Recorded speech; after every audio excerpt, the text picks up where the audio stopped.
morning. Good morning. I'm so happy to be here this morning sharing this experience with you all. I want to say thank you first to founder and producer of this event, Evangeline Mitchell. Give her a round of applause.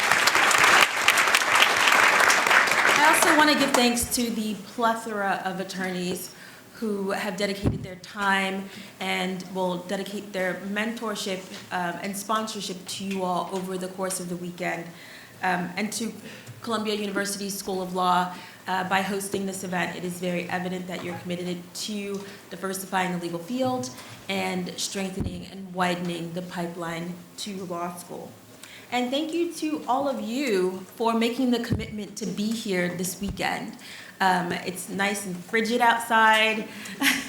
It's New York City, it's bustling a lot of people, and here you are early in the morning on a Friday in order to enrich your lives and improve yourself. So I want to give you all a round of applause for being here.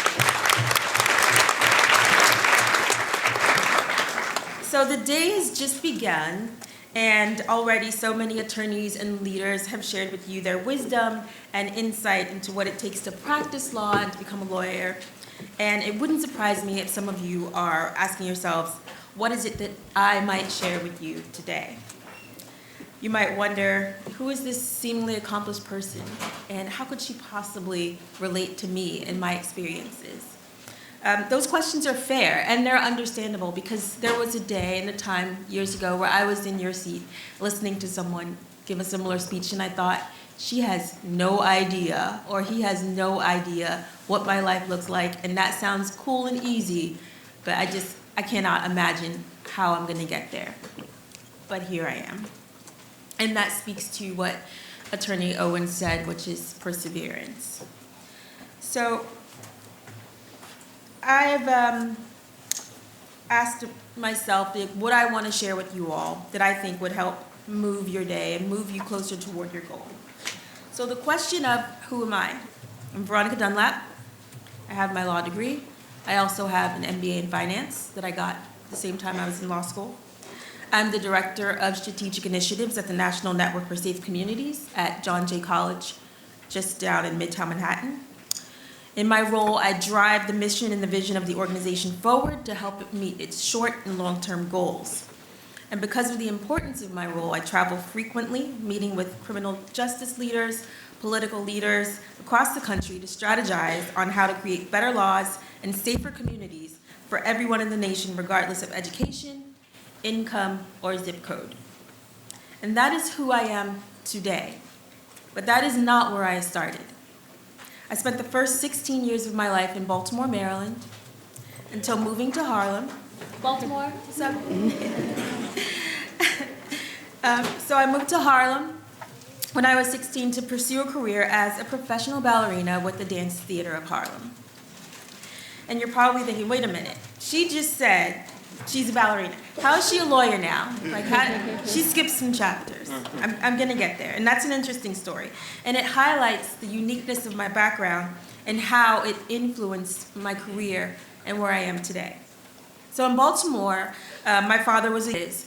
Everyone likely felt the same way that I did, to some degree. And that it is okay to be unique and bring your own story, like my father's lessons, to the world that you're gonna work in.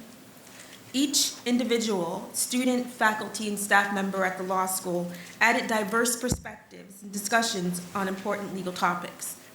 For example, one day in my property law class, the professor asked if anyone could argue a good reason for decriminalizing the sale of counterfeit clothing, where like a designer designs like some luxury Gucci or Versace, and they're copied and sold for less money. Buy it down in Chinatown, if anyone's here for the weekend. Well, I grew up relatively poor, and I remember thinking sometimes, like on my birthday, on the holidays, that I wanted to feel special. I wanted to wear Gucci and Versace, but my family couldn't afford those things. And over time, of course, I was young, but I learned that, my value isn't based on material items. But as a teenager, it mattered to me that I was on trend, that I looked fly, and that I was wearing Gucci and Versace. So in high school, We were all aware that expensive clothing, expensive bags, they were a sign of status in this country, and many people measure your worth in terms of financial success. And it was my belief that my ability to buy fake Versace dress shouldn't be a crime. I argued that the economic imbalance in our society was an intentional creation of the founders of this country. We were intentionally broke in my neighborhood. And if I couldn't be rich, at least give me the opportunity to look rich on my birthday. So I shared this perspective in my property law class that day, and although I stood alone, unsupported in my argument, not surprisingly, after class my professor came up to me and she told me that she had never even considered my point, this sort of social justice argument, simply because she had never heard anyone express it. And my professor happens to be the same attorney who defended Louboutin in order to keep the red patent for the bottoms of their shoes. So had I not been in her class that day, with my diverse background and my unique perspectives, and not spoken up to share my views, she might not have ever looked at this issue differently, and that can now inform her decisions when she is litigating issues of this kind. So what I learned that day was that in any environment, you must recognize the value of your uniqueness, of your lived experiences, and how those things can influence and change the world that you're stepping into. That was a powerful and important point to me. So by show of hands, who in here knows that 26 of the 45 US presidents were lawyers? Anybody want to be a president? So yeah, 26 of 45 have been lawyers. And who in here knows the story of the turtle and the tree? Anybody? No.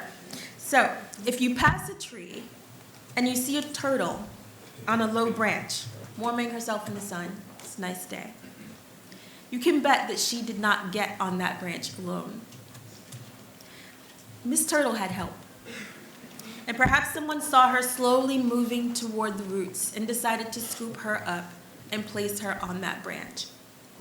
And perhaps later that day, someone else will see her sunning and scoop her up and place her by the banks of a lake so that she can cool off with some water.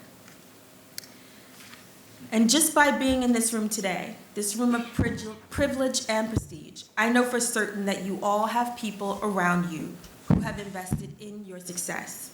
People who want to help you get to the sunny side of the tree.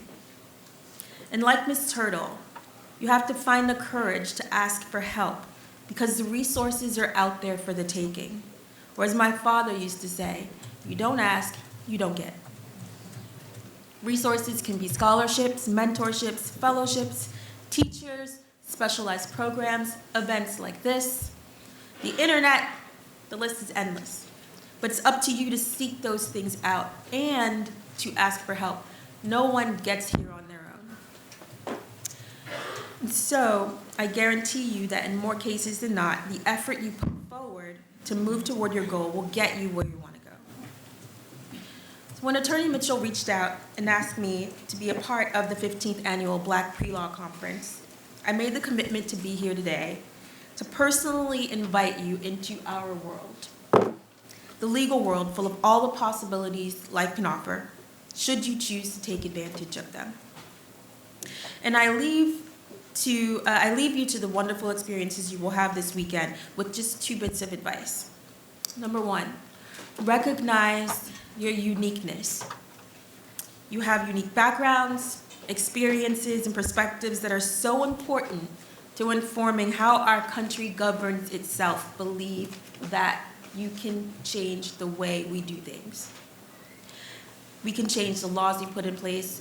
We can change how we regulate ourselves. And number 2, tap into your available resources. There are people and resources around you to help you meet your goals. Search them out. Apply for summer jobs in places where you think you might want to work someday. And it will help you to decide on your legal career path. And bring with it an attitude of gratitude. So again, thank you for being here today, and I hope you enjoy and take advantage of all that the conference has to offer. And with that, I am honored to introduce our next speaker, Dr. Joseph Youngblood II, PhD, JD. Thank you.